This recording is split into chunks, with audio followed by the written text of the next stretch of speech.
Well, this was President Putin's longest ever New Year's address and made it clear his focus is to keep this war going, whatever the cost to his country. The optics were significant. This year he delivered the address standing in front of what appeared to be soldiers in uniform on a visit to a military headquarters not far from the Ukrainian border. That was a stark contrast to previous years in front of Moscow's Kremlin. Putin said Russia is protecting its people in its own historical territories, a reference to the regions Russia has illegally annexed in Ukraine. And he accused the West of stirring up the conflict for its own gain. The West lied about peace, but was preparing for aggression.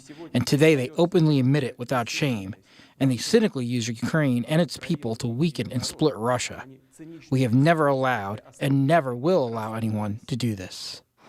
The New Year holiday, the most important of the season in much of the Russian-speaking world, brought no let-up in Russia's attempts to weaken and split Ukraine. This is an image put out by the Kyiv Region Police Department showing what it says is a fragment of a Russian drone with the words "Happy New Year" in Russian. Ukraine's Air Force said it repelled 45 Iranian-made drones overnight around the turn of the new year. Authorities in the Kyiv region reported damage to infrastructure. Clare, Sebastian, CNN, London. And Colonel Cedric Leighton joins us now. Colonel, Happy New Year to you. I want to get your reaction to Putin's New Year's address. If you read between the lines, what is he saying? So Happy New Year, Pam. He's really looking at a false narrative, but he's trying to convince the Russian people and really the rest of the world that the Russian cause is the one that is the defensive cause. In other words, he's doing all of this because he believes Russia has been wronged. He believes that Russia needs to move forward and protect its borders. And one way to protect those borders is to prevent the pernicious influence from the West from getting to Russia through countries like Ukraine. So there's no better way to protect Russia, in his logic, than to go after Ukraine and eliminate that as a threat for Russia. And that's what he's trying to do. He's really kind of doing an Alice through the looking glass type situation here. And it's really telling how different his worldview is compared to that of, say, President Zelensky or our own worldview. So then, on that note, what should the West expect to see Putin do next? So I think what he's going to do is he's going to double down quite a bit on the kinds of things that he's doing right now. You will see more attacks on the civilian infrastructure, unfortunately. You will also see attempts, perhaps, to move Russian forces a bit forward into areas of the Donbass in the eastern part of the country that the Russians have either lost control of or have not gained complete control of up until this point. However, the Ukrainians have a lot of momentum on their side.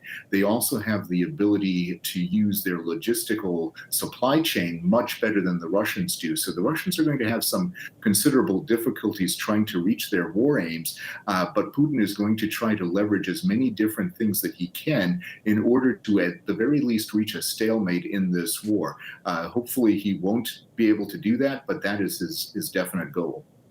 Could this be the year that the offensive fails and Russia walks away? I mean, can Putin sustain this? Over the long term, I don't think he can, Pamela. I think what we're seeing is some severe shortages in his supply chain. We're seeing some real difficulties getting his Russian forces ready. The fact that he had to conscript 300,000 new people basically into the Russian military on an emergency basis shows that there is a great deal of weakness in the existing Russian military. Those weaknesses will continue, and they'll be made worse by the kinds of things that he's doing right now. So what Putin is trying to do is put a really good look at everything, but his ability to conduct offensive operations is going to be severely tested, and I think it's going to fail. Well, it is a new year, as we said, and Republicans take over the House this week, meaning President Biden will not have as much control over funding the war effort as he did last year. How big of a worry should this be for President Zelensky? It should certainly be of some concern because you're looking at something that will require sustained commitment by the West. The good news for President Zelensky on the Ukrainian side is that the Defense Authorization Act and the funding bill that was just signed by President Biden really commit the U.S. for the next fiscal year to support the Ukrainian war effort. So the quicker the Ukrainians can move forward with offensive actions and with their capacity to regain territory that they've lost, the better off they're going to be.